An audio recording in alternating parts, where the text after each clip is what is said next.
Up to this point, we've learned about a few ways to organize our Python code. The first thing we did, well, we just wrote Python in a file, and that organizes it, right? Our entire code has been so far on one single file. So that was one way that we organized our code. Next, we learned about functions, and functions were used as a way for us to not write code that we repeat over and over. We could write functions that we can use anywhere we want in our file, so that we can call these functions over and over. And we can name the functions appropriately so that our code makes sense, packages it nicely for us to use. All of these things were meant for us to keep our code clean, make our code more maintainable, thus keeping our code organized. Because as we write more lines of code, it gets harder and harder to keep everything in your head. If other people join your team to work on your project, they need an easy way to figure out how things are working. But we still have a problem. And that problem is that everything is contained in this one file. All the functions we've been writing has been on just one .py file. But in real life, this isn't the case. We have a lot more code. And we can't just have one file with millions of lines of code. So how do we stay organized? Well, if we had multiple files of Python, like this, because our project is getting bigger and bigger, would this work? Is there a way for us to link all of these files together? As a matter of fact, there is. And this is very common practice all across industry. And we call this way of organizing code modules. And modules are simply, well, these files. Each one of these files, each .py file is a module. And by building these modules, kind of like we built different functions, kind of like we built different classes, because inside of these files, we can have classes, we can have functions. But we can also have different files, so a layer higher to divide up our code. And in this section, we're going to learn all about modules and try to master it and see how we can write organized code. Let's have a look. You can see over here, if I click on files in our REPL, we have a main.py. And every time I click run, this file got run. But what if we have more files? What if I add another file here? And we'll call it utility.py. So based on what I just taught you, these two things are what? They're modules, right? Main.py is a module, utility.py is a module.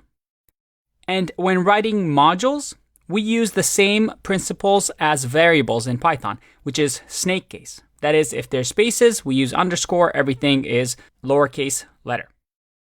So how do we divide up these modules? And this comes with practice. When you're just beginning, it's hard to say, hey, what goes into what file, what goes into what file? But it's similar to classes, right? Similar to functions. We want to divide up our code into chunks that make sense. Again, let's say we're working at Netflix. We might have a file dedicated to videos. We might have another file or module dedicated to the login of a user. Maybe another file dedicated to analytics and figuring out recommendations for users. We want to group these classes and functions together inside of a file that makes sense. Now, one of the most common ways to use a module is something like a utility. Let's say we want to create a utility module. That is a module that has a lot of, well, kind of like a tool belt. Very simple functions that we can use all across our project because we can imagine here having multiple files. So let's create a very simple example. I'm going to say a multiply function exists here. And this takes a num1 and num2. And in here, we're simply going to return num1 times num2, a very simple function. And once again, we'll also have a divide function. And yes, this is kind of useless because we can just use the plus or the divide operand in Python, but stick with me here. I'm trying to show you an example. All right, so num2. I'm going to return num1 divided by num2. Nice and simple. So this is our utility module that has all these functions for us. Now, notice here that we're actually not doing anything in this file. I'm simply defining functions, but I'm not running any of the functions. But let's say we have this utility module and I want to use it in my main.py file. How would we go about doing this? Well, the way we communicate between these two files is quite simple. All we need to do is use the import command. We import and then give it the file name that we want to import. What do we want to import? We want to import utility. Just like that. And notice that I'm not adding the .py because we assume that whatever we're going to import is going to be a Python file. So we don't need to do that. Just the name. Just like that. Now let's print utility here. If I run this, whoa, do you see that? We have module utility from, and then this is a file path that this website generates for us. So it doesn't really matter. Now, there's a few things that happened here. One is that we generated this py cache folder, __ py cache. And oh boy, what is this gibberish? This is pretty confusing, right? Well, this py cache is created every time we run a file with, let's say, import statements. So when we're using modules.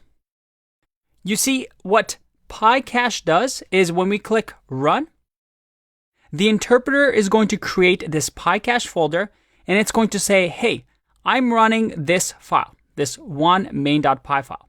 Anything that main.py file imports, let's say utility in our case, I'm going to cache it.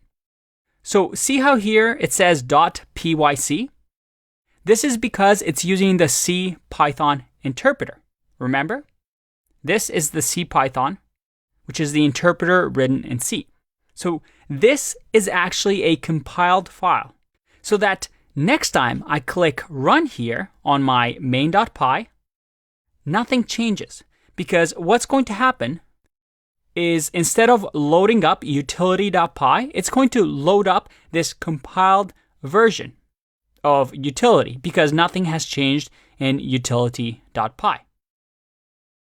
And this makes things faster when I try to run main.py again. That's what caching is. Caching is, hey, I'm going to remember this and this is the compiled version so I don't have to go through the compilation step again.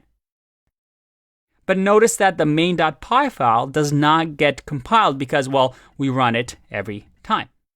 Now, if we change the utility function to not have the divide in there, I click run, and you don't notice it here, but this has now been rerun because we have a different file.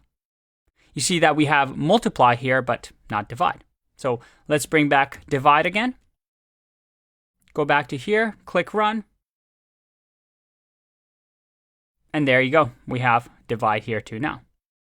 But this is something that we don't touch. This just comes underneath the hood with any editor that we use. And in a few videos, we're going to show you how this also happens when we use something like PyCharm. This is just something that editors allow us to do just so our programs can run faster. So I now have access, let's make this a little bit smaller. I now have access to utility. And here's the interesting part. If I do dot here, look at that. I have access to divide and multiply so that I can multiply numbers, let's say 2 and 3, click run. And I'm able to use the utility module in my main file. Very, very cool. If I do divide and I click run, I can use this as well. Very, very cool.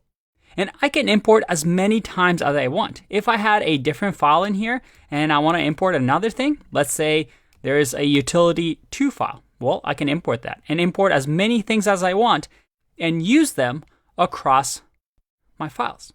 How cool is that? So now we have a way to organize our code and have all these files communicate together. Because in real life, we have big projects. And these big projects are going to be worked on by different teams, different programmers. And we need a way to work with all these files. And by using the import statements between modules, we're able to use functionality, just like we were able to use the functionality that functions provided us between different files.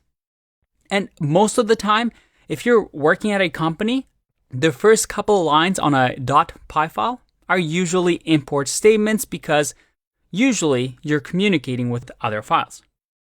Let's learn some more in the next video.